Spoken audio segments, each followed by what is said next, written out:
नौदल राज्य सरकारची समिती शोधणार पुतळा कोसळण्याची कारणं, तर नवीन पुतळा उभारण्यासाठी सुद्धा समिती स्थापन। वर्षा बंगल्यावरील बैठकीत निर्णय।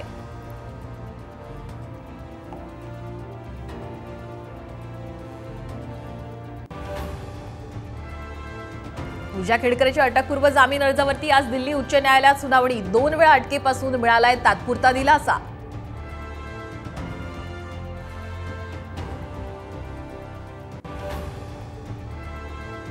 संशयित दिव्यांग प्रमाणपत्रांची होणार तपासणी। पूजा खेडकर प्रकरणानंतर प्रश्न ऐरणीवर।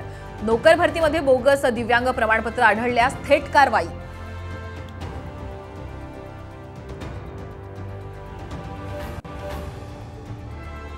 जळगावात दहीहंडी वेळी थरांवरून पडलेल्या गोविंदांची मृत्यूशी झुंज अपयशी।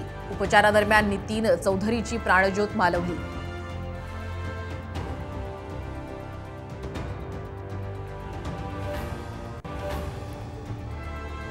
कांद्याचा 2.25 लाख हेक्टरवर बोगस पीक विमा। खरीप 2024 मधील अर्जाच्या चौकशीचे महसूल विभागाचे आदेश।